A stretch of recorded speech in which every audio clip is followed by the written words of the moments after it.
بسم اللہ الرحمن الرحیم، السلام علیکم۔ دیسی ٹی وی یو ایس اے کے ساتھ میں ہوں تابندہ گول۔ آئی نظر ڈالتے ہیں اب تک کی خصوصی رپورٹ پر۔ ناظرین، یہاں پہ آپ کو بتاتے ہیں کہ پاکستانی سفارت خانہ اور واشنگٹن ڈی سی کی جانب سے پاکستان سے امریکہ کا دورہ کرنے والے اعلیٰ سطحی پارلیمانی وفد کے اعزاز میں ایک استقبالیہ کا اہتمام کیا گیا۔ اس تقریب میں امریکہ بھر سے پاکستانی امریکن کمیونٹی کے سرکردہ اراکین شریک ہوئے۔ سفارت خانے کی جانب سے منعقدہ ایونٹ میں پاک امریکہ تعلقات، علاقائی استحکام اور پاکستان امریکہ تعلقات کو مضبوط بنانے میں بیرون ملک مقیم پاکستانیوں کے اہم کردار پر بات چیت ہوئی۔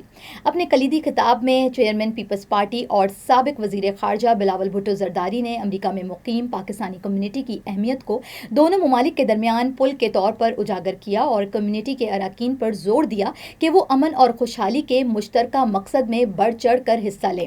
حالیہ پاک بھارت کشیدگی پر تبصرہ کرتے ہوئے انہوں نے ملک کے خلاف جارحیت کے دفاع میں پاکستانی مسلح افواج کی بہادری کی بھی تعریف کی اور عالمی سطح پر پاکستان کے موقف کو مؤثر طریقے سے پیش کرنے کے لیے پاکستانی سفارتی مشنوں کی بھی کوششوں کو سراہا۔ انہوں نے کہا کہ پاکستان نے حالیہ کشیدگی کے دوران ایک ذمہ دار فریق کے طور پر کردار ادا کیا ہے۔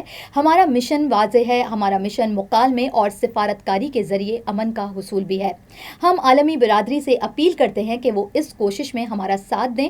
جنوبی ایشیا میں پائیدار امن کا انحصار جامع مکالمے پر بھی ہے۔ علاقائی تعاون کی معاشی صلاحیت پر روشنی ڈالتے ہوئے انہوں نے مزید کہا کہ ایک پرامن جنوبی ایشیا جہاں بھارت اور پاکستان کے درمیان تجارت معمول پر آئے تمام متعلقہ ممالک کے لیے ہے، بے پناہ فوائد کا بھی باعث بنے گا۔ انہوں نے پاکستانی فوج کی قیادت کی ممتاز خدمات پر بھی زور دیا اور کہا کہ ہماری فوجی قیادت نے دہشت گردی کے خلاف جنگ میں بے شمار قربانیاں دی ہیں۔ وفاقی وزیر برائے موسمیاتی تبدیلی اور ماحولیاتی رابطہ کاری مصدق ملک نے بھارت کے علاقائی عزائم کے خطرات پر بھی زور دیتے ہوئے کہا کہ بھارت کا نظریہ شواہد پر نہیں بلکہ شبہات پر مبنی ہے۔ بھارتی فوجی جارحیت نے شہریوں بشمول بچوں کو نشانہ بنایا، لیکن پاکستان نے ثابت قدمی کا مظاہرہ کیا اور ہر میدان میں کامیابی حاصل کی۔ شرکا، جن میں کمیونٹی رہنما اور مختلف پیشوں سے تعلق رکھنے والے معروف افراد بھی شامل تھے، نے پاکستانی حکومت اور مسلح افواج کے لیے اپنی غیر متزلزل حمایت کا بھی اظہار کیا۔ انہوں نے پاکستان کے مفادات کو آگے بڑھانے کے عزم کا اعادہ کیا۔ سفیر پاکستان رضوان سعید شیخ نے تقریب کے اختتام پر شرکا کا شکریہ ادا کیا اور سفارت خانے کی جانب سے مضبوط عوامی روابط کو فروغ دینے کے عزم کو دہرایا۔ انہوں نے کہا کہ ہمارا عزم اتحاد اور مکالمے کی طاقت کو اجاگر کرتا ہے۔ ہم مل کر عالمی سطح پر پاکستان کے بیانیے کی حمایت جاری رکھیں گے۔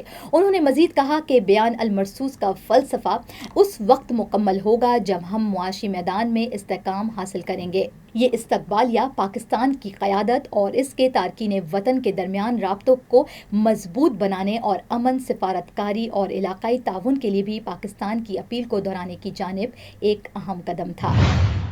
ناظرین، اب تک کے لیے اتنا ہی۔ ملتے ہیں اگلے بلیٹن میں کچھ مزید خبروں کے ساتھ۔ دیکھتے رہیے Desi T V U S A, D T V N N, ہمارا OTT platform D T V flix, یہاں 3000 سے زائد چینل دیکھ سکتے ہیں۔ So stay tuned and stay with us. Neurological care is a pressing healthcare challenge in Pakistan.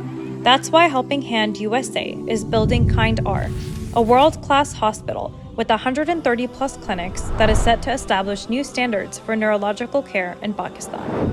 As the first phase nears completion, anticipation is growing for the launch in the second half of 2025. Give zakat and sadaqah through Helping Hand USA today and join this historic endeavor to redefine future healthcare in Pakistan.